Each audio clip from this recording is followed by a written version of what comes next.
Many people today, when they find themselves frustrated by the inability of science to answer some of the deepest questions of our time, are looking to the past.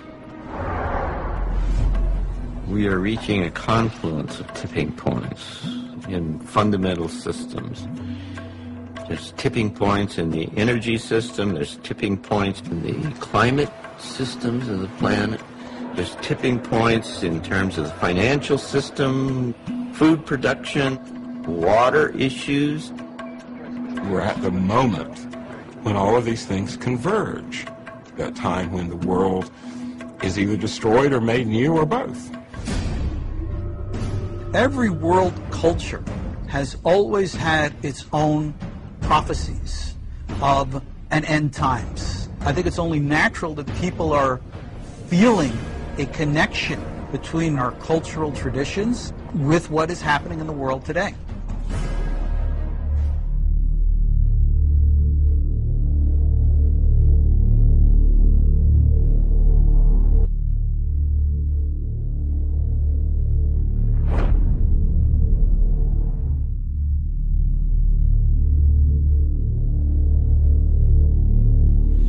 How do you deal with religious symbolism, particularly in the context of the end times, of the end times, of the end times, of the end times?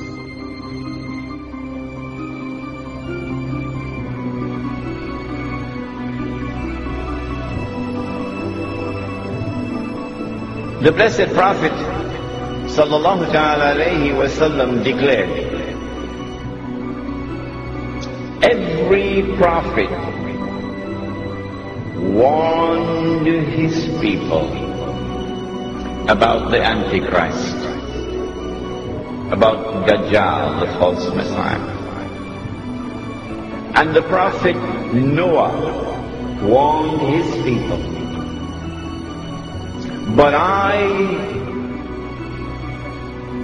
say to you something that none have said before me. The Antichrist sees with one eye, his left eye.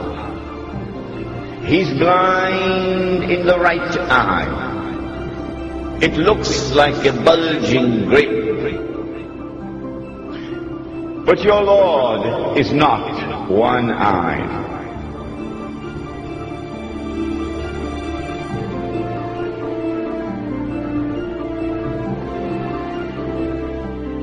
Between his eyes, on his forehead, is written the word kafir, disbeliever. And every mu'min will be able to read it. A mu'min is the one who has accepted the religion, the true religion, but has not only accepted it with the lips, but the truth has entered into the heart. The one who has faith is a mu'min. And so every mu'min will be able to read and recognize this believer. Whether that mu'min is literate or illiterate.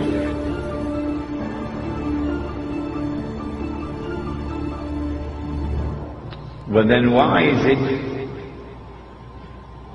that the one who is a disbeliever cannot read?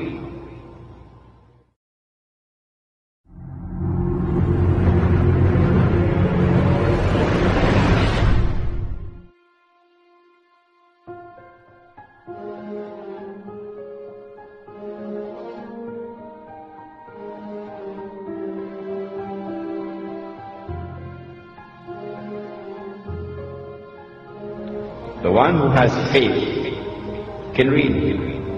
The one who has no faith cannot read. So maybe we should send him to the eye specialist to have his eyes examined. Why can't you read? But the report comes back from the eye specialist, perfect vision, no glaucoma, no cataract. His eyes are perfect. Well, then why can't he read?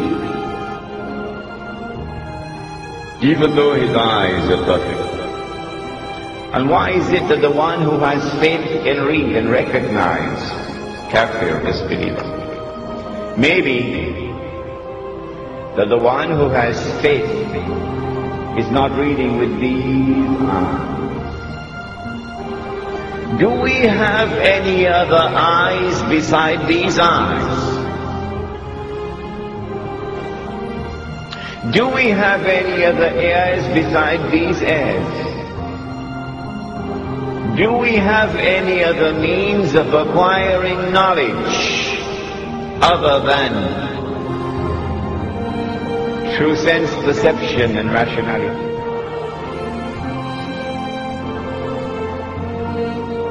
The modern godless world says no.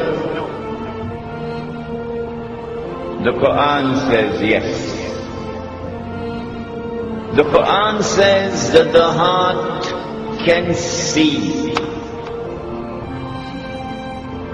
The Quran says that the heart can hear. When faith enters into the heart, then Allah puts nur in the heart, light.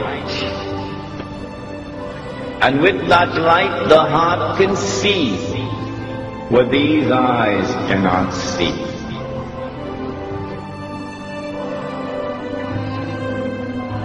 And so now it is plain and clear that when the one who has faith is seeing, he's seeing with more than these eyes.